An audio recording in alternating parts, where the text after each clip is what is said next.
Good day, everyone. This scenario triggers us to be more sharp-eyed in everything we do, especially to our children or to our respective student. This video might be a great help to your child as we endure agony on this pandemic. But the question is, what are the things that we need to prepare for the online classes?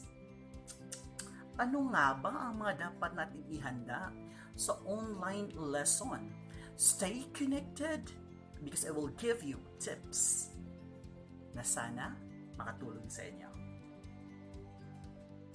So ano nga ba ang dapat ihanda? First one, letter G, gadget. Dapat may cellphone ka or kaya laptop ka. Pero pag may mga ganito ka, according to popularmechanics.com, Apple AirPods Pro, Sonos Move Bluetooth speaker, Mophie wireless charging pad, Mac Pro, Fitbit Inspire HR, Dell XPS 13 laptop, or kaya Jabra Elite 65T earbuds, Microsoft Surface Pro 7. Napakaswerte mo, right? All you have to do is to study. Pero, kailangan ba talaga yung mga ganun kamamahal na gadgets? Ang sagot dyan, hindi. Take note na walang bearing sa grading system ang model ng cellphone or kaya laptop. Right? So, pantay-pantay tayo ngayon. So, sipag, right? Sipag ang dapat kailangan mo. Sir, paano pag wala naman akong laptop? Anong gagawin ko? So, pag wala kang laptop, wala kang cellphone, pero may kapal ka ng mukha, panalo pa din yun. Paano mo gawin yun? You need to have a friend or a friends. So, kung may kaibigan ka, so makisilip ka dun sa cellphone niya or kaya sa laptop niya. Kung nakaupo siya, so ikaw nakatayo ka. Kung pahiramin ka ng headset, hati kayo, swerte ka din. Sir, wala ka kaming pagkain eh. Ang hirap na ng buhay ngayon. So, if that's the case, if you are thinking something like that, sabi nga nila, kung gusto mo, may paraan. So, tiwala lang yan. Kayang-kaya yan. Kung hirapan ka, the teachers also, hirap na hirap din kasi they are preparing for everything, kung anong ilo-lesson. As long as may cellphone ka, kahit second hand yun, or laptop, kahit second hand yun, pero safe naman at hindi sasabog, pasok sa mga yun. Okay? So, kailangan natin ng cellphone or laptop. We're done with the first one, letter G, gadget. How about number 2? Take note, Tagalog ito. Sinama ko talaga to pag handa ng online classes. Letter U, ugali. Right? Ugali mo. Dapat ihanda mo pag online lesson. Bakit naman sir kasama yung ugali? Kasi karamihan sa mga bata ngayon nakakalimutan na nila or they are not aware with regards to the pros and cons of the social media. Kaya pag humarap ka sa camera, kasi si teacher naman yung nasa harapan mo at mga classmates mo, dapat saan ba yung camera? For example, yan yung camera. So, smile ka muna. Okay? Biro lang. So, according to iwork.com, right, sabi, pag humarap ka sa camera, dapat fill your mind with positive input. So, dapat positibo ka. Hindi yung galit ka, pagpasok mo pa lang agad, galit ka na agad. So, log in, wala ka na agad sa mood, antok-antok ka pa. So, dapat pasok pa lang, pagpasok mo, okay, positive yung aura. The second one is, control your language.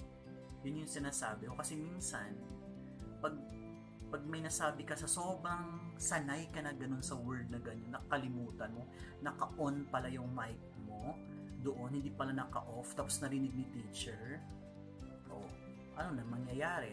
So, instead, may harmonious relationship, may something na. So, dapat ugali talaga ay dapat on the track, right? The third one is dapat you create a routine for a day. So, bago ka humarap, so i-prepare mo na lahat. Nandiyan na yung pen, nandiyan na yung notebook, may routine ka na ginagawa. Okay? Then, create a high points in each day or week. So, naisip mo na agad yon na dapat may makuha akong, alam mo yon, learnings for the day itself. Then, you do have personal goals.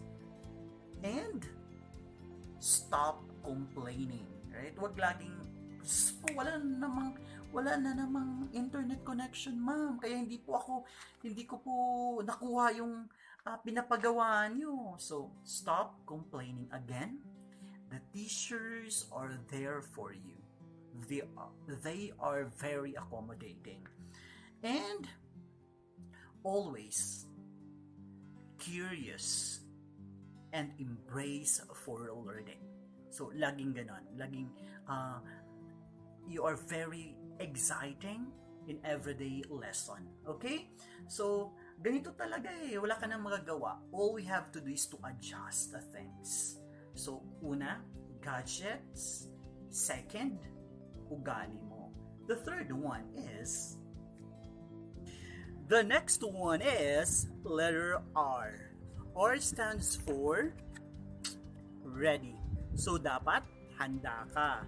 For example, in terms of physical setup, so, dapat hindi siya against the light kasi baka hindi ka makikita ni teacher. Sunod, yung connection. Right? Dapat yung mga wireless broadband mo, dapat na-trial mo na kasi baka lagi siyang naglo-lag. Then, of course, you need to have a research. Total, binigay prior yung module. So, basahin mo na. Wala namang sinasabi doon or naka-indicate doon na pag binasa mo, babagsak ka. Wala namang sinasabi. So, yung mga terms doon na mga mahirap, so, you need to search it in the dictionary or research it on the net kay Mr. Google. At least, medyo advanced ka na. Then, of course, you need to have a pen and paper. Pag nakaupo ka na doon, dapat handa na yung pen and paper mo para mas mabilis. Pag may mga important details na binigay si teacher at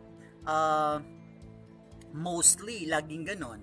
Kasi, laging may input si teacher na maganda. So, all you have to do is to screenshot with the use of your smartphone or mag-take down notes ka. Kasi yun yung mahalaga.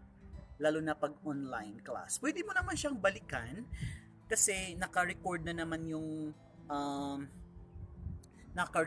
kung naka-record yung online class nyo. Pero pag hindi, so screenshot mo na lang para mas mabilis yung mga PowerPoint ni teacher. Kasi mostly PowerPoint yung ginagawa ni teacher para clear at saka visible na sa mga bata. Lalo na ang daming bata, 40 to 50 students per class or per session. So, mahirapan talaga.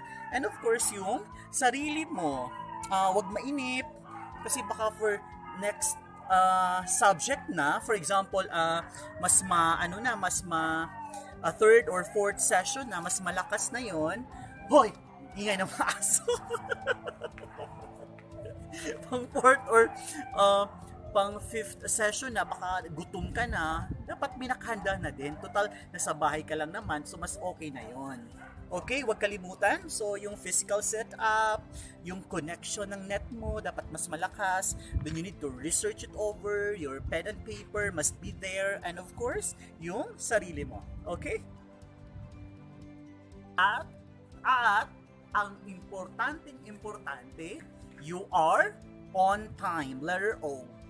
So, dapat on time ka kasi aanhin mo yung mga setup mo maganda, may cellphone ka nga, may laptop ka nga, na late ka naman. So, useless lang yon. So, dapat magpa-alarm ka and you need to lagi kang focus. Kaya always be optimistic also para lagi kang may natutunan sa teacher at saka sa mga kaklase mo. Okay? Sana may natutunan ka ngayon. So, do not forget the hashtag guro, letter G. So, dapat lagi kang may gadget or dapat may gadget ka para maka-connect ka sa teacher. And then letter U, of course, yung ugali mo. So, dapat positive lang palagi. Then letter R, dapat handang-handa ka. Ready ka. And of course, letter O, dapat on time ka. Okay?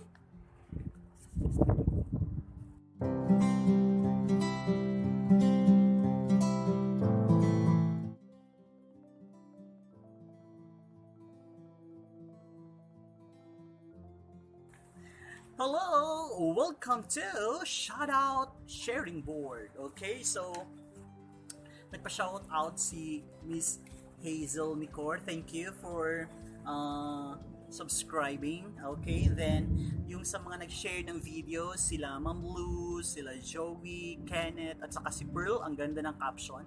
Thank you so much. And then si Nolien also for sharing my videos. Thank you for the 200 plus subscribers. So, kahit medyo bago pa lang yung pag-upload ko ng mga videos, and the 300 plus viewers. So, thank you. I appreciate it much. Sana this video, marami kayong matutunan also.